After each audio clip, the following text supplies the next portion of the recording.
My name is Lorna Byrne and I'm from Ireland. I was born in Dublin and I spent my young life there, maybe till about 7, and then we moved to Ballymun and I loved it there too. It kind of brought you out into the countryside. We were very, very poor. Food was short. Most of the time it was maybe bread and jam. I remember my parents struggling, for clothes for us children, never mind themselves. And what would I say? I wasn't getting enough. And I started to break out in all sores. I was malnutritioned in that way. So things were really, really hard. One time I went to stay with my aunt, and even to this day I remember this, they gave us breakfast one morning and it had a sausage and a rasher on it and an egg and tomato and toast. It was the biggest meal I ever saw. I can still see that plate. It was, I was shocked, all this for me. I think at that time it just struck me how poor we were. No matter what ups and downs I have gone through, it was all part of the journey. And I believe all of that has made me who I am today.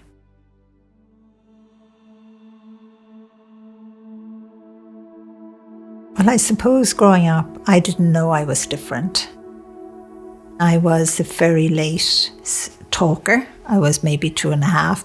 I think maybe because I wasn't progressing in the way maybe parents expected a child to progress. I was considered retarded. The doctors told my mom I was. But that again was because I am, what's that word? Dyslexic, if I'm saying it right. Dyslexic, and way back in Ireland then, if a child was considered retarded, they were usually put into an institution. That's what was constantly said to me growing up, even as a teenager. It was like, keep your mouth shut. Don't let them know you're a fool or you're stupid. I went to school and I would be put in the back of the class and the teachers would take no notice of you. And sometimes I would cry. I would head off on my own, out across the fields. I was forever doing that. It was like as if, in a sense, growing up was I didn't exist in the human world. I suppose I have been in contact with my soul more than the human part of me. And sometimes when somebody was being cruel, say something really nasty, or I would hear adults passing comments, the angels would comfort me. The angels would say to me, they know no better. I see angels physically, and to me it's normal and natural. Going way back when I was an infant, I didn't know they were angels. They were just, what would you say, over my cot. Angels are extremely beautiful. Their wings are so slender and so fine, and they're moving so gently, like silk or like mist. But they are astonishing. The angels have been my best friends. They've been my teachers. And everything I know, I've learned from them. They taught me how to see. Like humanly, people have lost the gift of seeing. Use only look. You look around the room, but you haven't really seen what's in the room. I'm not just looking at you. I'm looking at everything in between you and me. And it's moving all of the time. It's the air, it's the wind, it's the stardust from the universe. It's everything. And then I'm seeing the angels and loved ones as well that just come, what I always say, fleeting, just in for a moment, and they're gone, and maybe back in again and gone. The other incredible angel is a guardian angel, and that's your angel, and that's the one angel that is with you every second of your life. And I think that's something very important to remember. If you're feeling not great in yourself, remember to your guardian angel, you're unique, you're perfect.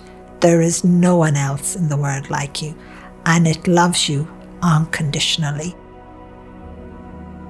I never went on to college because I couldn't read or write, but I've been educated in a different way. I suppose I've had the best teachers in the world. I've had angels, and even souls of loved ones, guiding me all the time through my life.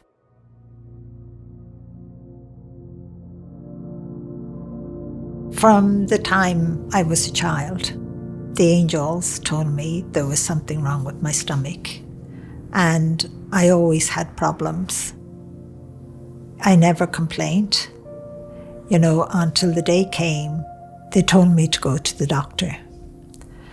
So I went to the doctor and just told him I was having problems with my stomach. He sent me to a specialist, and he done a test, and he booked me in straight away for surgery when he saw what was wrong. He took out of my stomach all of the large intestine, and he took out so much of the small one, and that's when I died. I left my human body. I went straight to heaven. It was very fast for me. It was like in a moment I was there. It's very hard to describe. No pain, nothing. You're perfect. It wasn't the body that was lying on a bed with nurses and doctors all around me. But your soul is that spark of light of God, of the Creator. You're part of God. And to me, that is something so incredible. I don't think mankind has grasped that yet. You have the choice, you have the free will to become aware of your soul.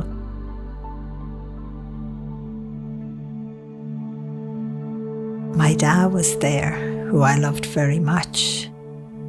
He loved fishing. And the thing is, my dad, he wasn't old when he died, but he was way younger. His soul gave the appearance of himself being only 20. I loved the hat he had on his head. It had all these little flies that he had made. It was like as if all the other souls and angels, a gap was being made slowly, and I just ran to him. Even though this is my soul, because my human body wasn't there, my arms felt so human, but they weren't. This was an incredible light, and I reaching out and throwing them around him. It was like the touching of two souls. God touching God in that sense, because that's what your soul is.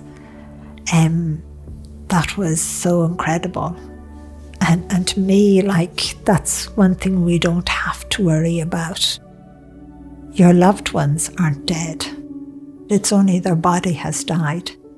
Because sometimes we feel to leave a place, we're leaving them behind. But you're not.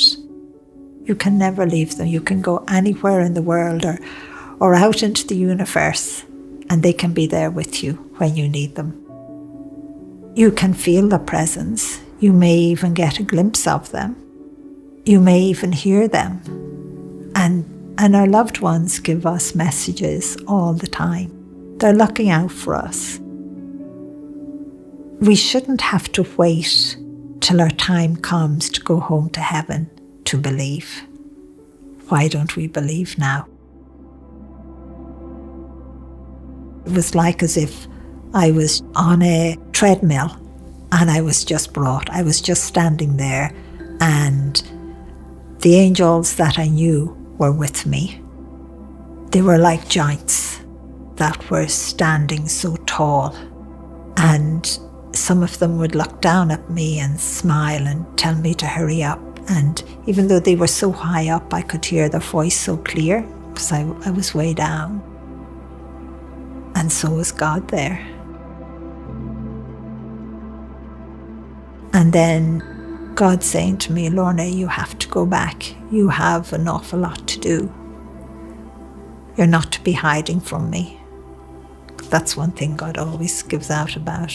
Even today, He will say constantly, Lorna, why do you keep hiding from me? I do it all the time. And I said to God, why can't I hide here? To hide here is much better than to hide in the human world. And He said, I have to stop hiding. I have to go back. I did come back.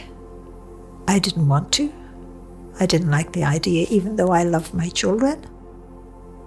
And I would have left them behind. But I knew they would be fine. You only come back if you're made to come back. And I know lots of people would say, you know, why did they come back? What's this great thing I'm to do? It's so simple. It goes back to love. And yet mankind expects something greater than love, but just don't understand love.